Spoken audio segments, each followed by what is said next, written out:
আল্লাহর হাবিবের একজন সাহাবী হযরতে রাফি রাদিয়াল্লাহু তাআলা আনহু তিনি বলেন, আমরা রাসূলুল্লাহর পিছনে নামাজ আদায় করলাম। আল্লাহর হাবিব নামাজের মধ্যে সূরা ফাতিহা পড়লেন, এরপরে অন্য একটি আয়াত অন্য একটি সূরা মিলালেন, এরপরে নবীজি রুকুতে চলে গেলেন।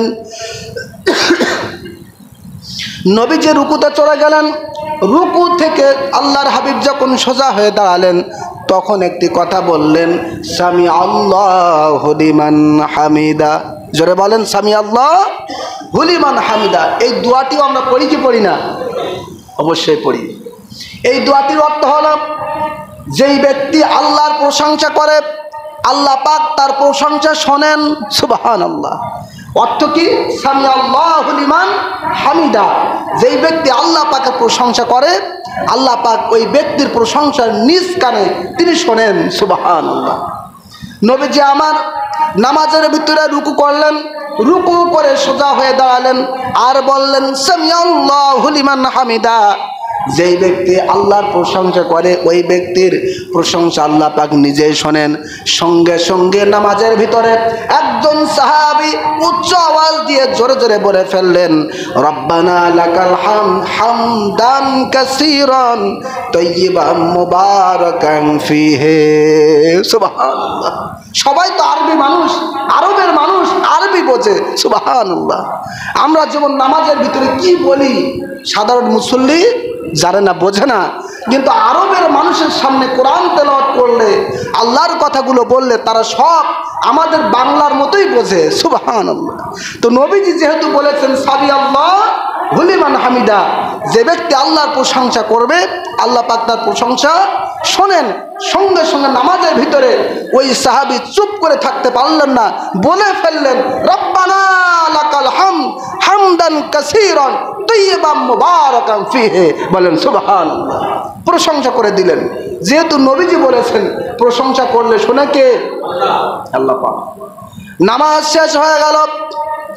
আল্লাহর হাবিব বললেন, আজকে নামাজের ভিতরে কোন সাহাবী কোন ব্যক্তি এই কথাগুলো বলেছেন? সবাই তো হতভম্ব হয়ে গেছে। যেই ব্যক্তি নিজেই পড়ে ফেলেছেন তার মনের ভিতরে ভয় ঢুকে গেছে, না জানি আল্লাহর হাবিব আমার জন্য কি ব্যবস্থা করেন, কি শাস্তি দেন। কারণ নবীজি তো এই দোয়া পড়তে বলেন নাই। আমি তো নিজেকে চেক দিতে না পেরে আল্লাহ পাকের প্রশংসা করে ফেলেছি, না জানি আমার জন্য কি বিধান আজকে জারি হয়ে যায়। সুবহানাল্লাহ। ব্যক্তিটি ভয়ে ভয়ে চুপ করে থাকলেন। নবীজি বললেন, কে বলেছে এই কথাটি? রব্বানা লাকাল হামদ হামদান কাসীরান তাইয়িবান মুবারাকান ফীহি। দ্রুত আমার সাথে বলো, কে এই শব্দগুলো ব্যবহার করেছে?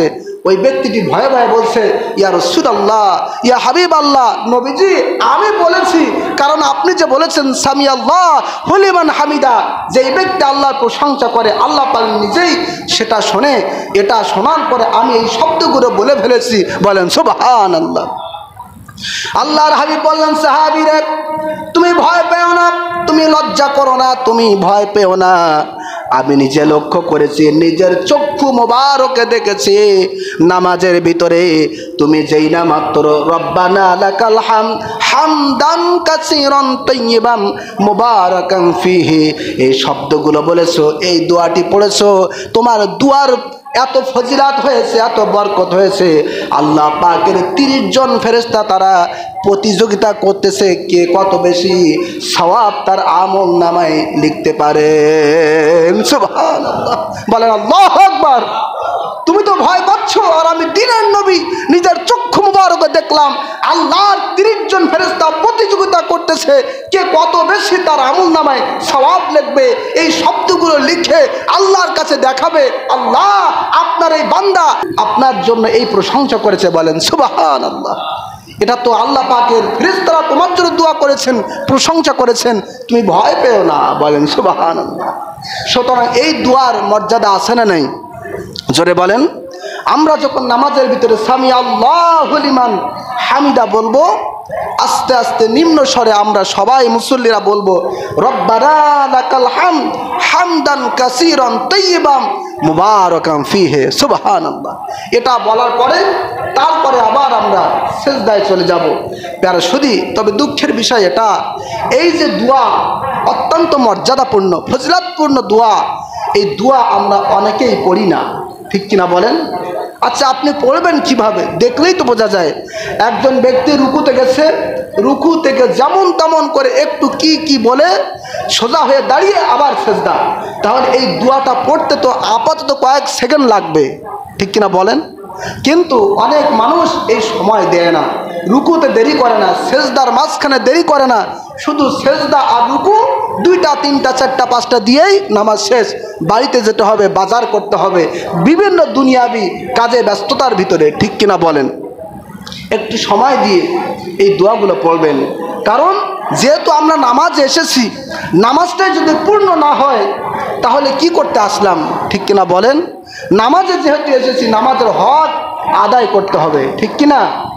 সম্মানিত হাজির, রাসূল করিম সাল্লাল্লাহু আলাইহি ওয়াসাল্লাম হাদিসে মুবারকার ভিতরে বলেছেন, আসওয়াদুন নাস সারাকাতাল্লাযী ইয়াসরিকু মিন সালাতিহি, তোমাদের ভিতরে ওই ব্যক্তি সবচেয়ে নিকৃষ্টতম চোর, সবচেয়ে নিকৃষ্টতম ডাকাত, যেই ব্যক্তি তার নিজের নামাজ থেকে কিছু অংশ চুরি করে নেয়। জোরে কর নাউজুবিল্লাহ। আমরা চুরি, আমরা ডাকাতি, সবচেয়ে বড় ডাকাত কাকে বলি?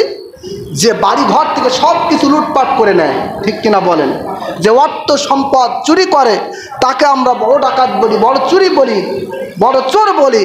কিন্তু নবীজি বলেছেন ওই ব্যক্তি বড় চোর নয়, বড় চোর হলো যে ব্যক্তি তার নিজের নামাজ থেকে কিছু অংশ চুরি করে ফেলে। জোরে কর নাউজুবিল্লাহ। সাহাবায়ে কেরাম বললেন, ক্বালু ইয়া রাসূলুল্লাহ সাল্লাল্লাহু আলাইহি সাল্লাম ওয়া কাইফা ইয়াসরিকু মিন সালাতিহি, ইয়া রাসূলুল্লাহ, ইয়া হাবিবাল্লাহ, নামাজের ভিতরে আবার কিভাবে চুরি করা যায়? সুবহানাল্লাহ বলেন। নামাজ তো পড়ার জিনিস, আদায় করার জিনিস, নামাজ তো চুরি করে বাড়িতে নিয়ে যাওয়া যায় না। নবীজি যদি একটু বলতেন যে নামাজের ভিতরে মানুষ কিভাবে চুরি করে, নবীজি সাল্লাল্লাহু আলাইহি সাল্লাম তিনি বলেন, ওয়ালা লা ইউতিম্মু রুকুআহা ওয়ালা সুজুদাহা, যারা পূর্ণভাবে রুকু করে না, সেজদা করে না, তারা নামাজটাকে চুরি করে ফেলেছে। জোরে কর নাউজুবিল্লাহ। সুতরাং রুকু এবং সেজদায় যেই পরিমাণ সময় দেওয়া প্রয়োজন সেই সময় আমাদেরকে দিতে হবে, ঠিক কিনা বলেন? রুকুতে যে আমরা কি বলবো? সুবহান রাব্বিয়াল আযীম। কয়বার? সুবহান রাব্বিয়াল আযীম। কয়বার? সুবহান রাব্বিয়াল আযীম। কয়বার হলো? 3 বার। এই 3টা বার করতে গেলে কয়েক সেকেন্ড তো লাগবে, লাগবে কিনা বলেন? সর্বনিম্ন 3 বার, এর নিচে আর কমানো যায় না। আবার যখন সিজদায় যাব বলতে হবে সুবহান রাব্বিয়াল আলা, সুবহান রাব্বিয়াল আলা, সুবহান রাব্বিয়াল আলা। 3 বার। কয়বার? কমপক্ষে সর্বনিম্ন 3 বার এই দোয়াগুলো পড়তে হবে।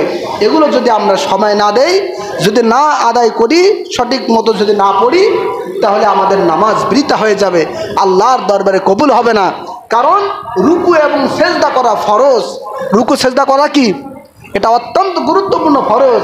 নামাজের ভিতরে ফরজ রয়েছে, সুন্নাত রয়েছে, নফল রয়েছে, মুস্তাহাব আমল রয়েছে। তার ভিতরে রুকু এবং সিজদা করা অন্যতম 2টি ফরজ। কয়টি ফরজ? জোরে বলেন। 2টি ফরজ। সুতরাং এই ফরজ আমাদেরকে আদায় করতে হবে। আর সর্বশেষ কথা হলো সেজদা।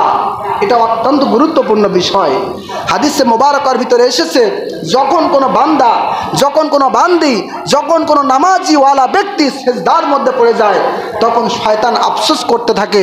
শয়তান বলতে থাকে, আহারে, আল্লাহ পাক এই বান্দাকে নামাজের হুকুম দিয়েছে, সেজদার হুকুম দিয়েছে, এজন্য এই ব্যক্তি সেজদা দিয়েছে, যে কারণে আল্লাহ রাব্বুল আলামিন ফাসাজাদা ফালাহুল জান্নাহ, সেজদার কারণে তাকে জান্নাত নসিব করবেন। সুবহানাল্লাহ।